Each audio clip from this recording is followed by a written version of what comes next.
love anime, I love MMA, and I love Fitness A. But if you've been online long enough, you've probably seen this Anime UFC roster drawn by Jehuda Ivan on Instagram. Awesome dude, give him a follow. But on various posts, you'll see the quote, "Who wins? No powers, straight hands." And then people have their typical back and forth of who they think would win this hypothetical fight. You know, typical internet stuff. However, something that has become so very glaring to me that not a lot of people have been talking about, the term no powers probably doesn't mean what you think it means, because so many different people have different interpretations of what no powers actually stands for. So, for example, no powers, but the character still gets to keep their super strength, super speed, super reflexes, super conditioning, super durability, etc. This could be understood if a person said equal stats, as in Goku nerfed to fight comparable to Naruto, so it's not like an episode of One Punch Man, but more often than not, people forget that or straight up ignore that, and it makes this battle incredibly different. Another way people look at it is no powers, but we make it like a real life MMA fight.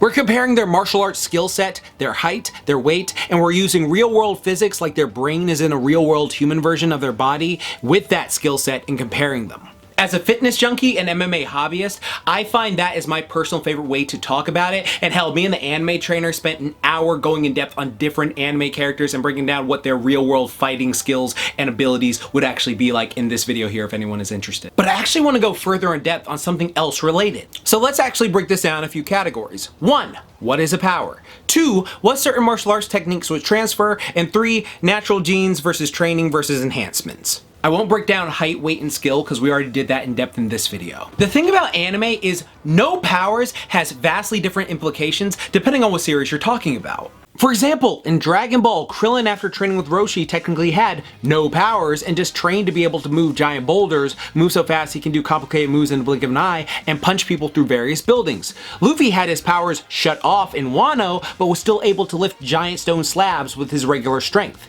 Yuji had insane physical attributes before eating Sukuna's finger, which if you read the manga, you know a certain character pulled a Rachel Starr and helped with that, and Azumi from Fullmetal Alchemist casually carries bears, and those things can weigh up to 1,200 pounds. Also, Rock Lee carries around...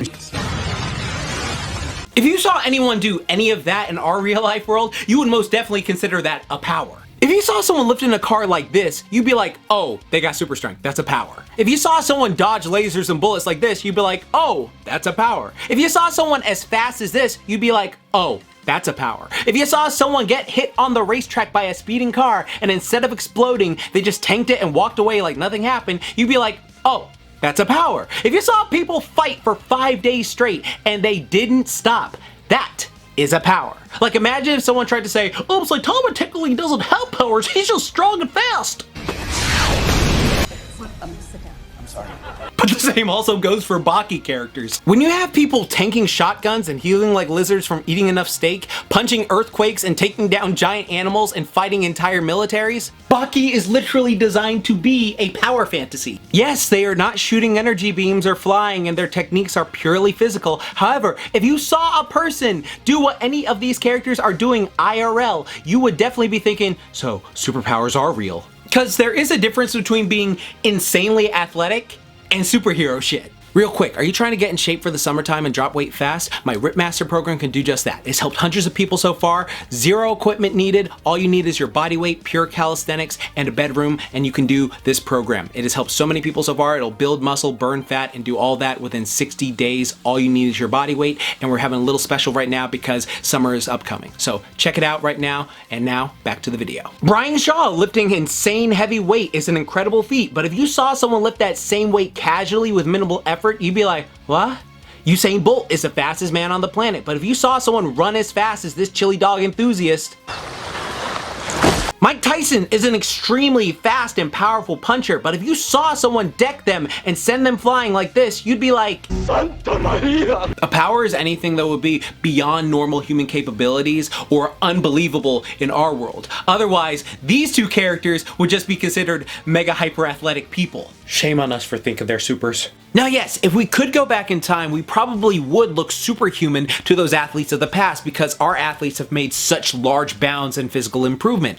However, I still think there is a big difference between, you know, shaving a minute off your running time versus going hypersonically fast. But let's talk techniques. I did a video talking about Ultra Instinct and its real life equivalent years ago, and while there's some merit in being able to utilize some of what I talked about in that video in real life, sort of like how Roshi used it when fighting Jiren in the manga, if you saw someone's eyes change color and then their hair changes and then they just start dodging automatically while this badass music starts playing and they're like moving at super speed and all this crazy stuff, alright? You'd be like, holy shit, Danny Phantom? And you'd be like, yeah, that's a power. Many key techniques would be considered powers. Ki blast, flight, kaioken, kamehameha, solar flare, etc. But then there are certain fictional martial arts that if you saw someone do them during UFC 9001, you know damn well that'd be a power. Like Kenshiro doing his technique of making you explode, he'd be getting disqualified, arrested, and it's a power. Oma using his advanced and Ryan unleashing his Kure blood, power. Like if you want to compare their skills unpowered, you have to see what type of strikes and martial arts skills they are utilizing in their choreography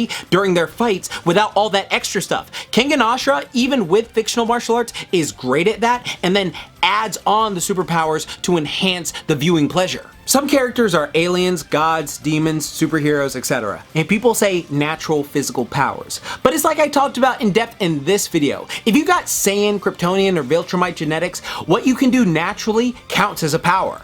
Hell, let's compare 3 human characters. Dash Par, born with super speed. Krillin, trained for super speed. The Flash, gifted super speed.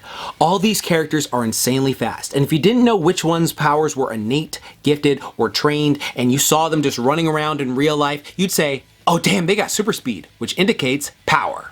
Which kind of doesn't make sense why this inhibitor collar works on Martians if it's their natural ability, but I digress. In my honest opinion, this is why I vastly prefer looking at it from like a human level perspective, from like the realistic where we like look at their, you know, actual martial arts skills, we look at their height and weight, and then we compare it like realistically from all the skills they've shown and stuff like that over the years, not including their powers. I just find that just so much more vastly interesting and engaging. Take their brains and put them in like MMA conditioned bodies and then see how they perform against each other. And yeah, I wouldn't count Goku or Vegeta as being that light. I'd say they are more along the lines of the 180s to maybe 190s for their height and frames. And yes, some of these characters could potentially punch above their weight class, but there's still stuff where if they truly have no powers, then their anime BS booster wouldn't help them. Again, this video if you want to learn more about that. I just find that more engaging than, oh, no powers, but I can still punch through the moon. If you made it this far in the video, type powerline in the comments down below, and then tell me, which version of this do you prefer? Like, which way do you like to analyze, like, your interpretation of these sort of, like, battles and stuff like that? Because, again, I love MMA, I love anime, and I love just fitness stuff in general, so I love having these sort of discussions. But again, it's nothing that serious, you know what I mean? Because there's sometimes, like, the way I look at it is back when I was in, like, elementary school or on the playground, like, talking with my boys about, like, this. It was just, like, a casual thing, and then we go to class and everything be chill afterwards. Not the online way of like, if you don't agree with me, then I will send you a death threat, I will cyberbully you, and I will dox you, and it's just... It is not that serious. They're lines on paper, bro. And check out my fitness programs. I'm having a massive discount because summer is coming up and I want y'all to get sexy lean like that. It comes with diet help and all that jazz. But remember, like I always say, keep calm, booyah on, and don't forget, Momentai. Now go have a great rest of your day.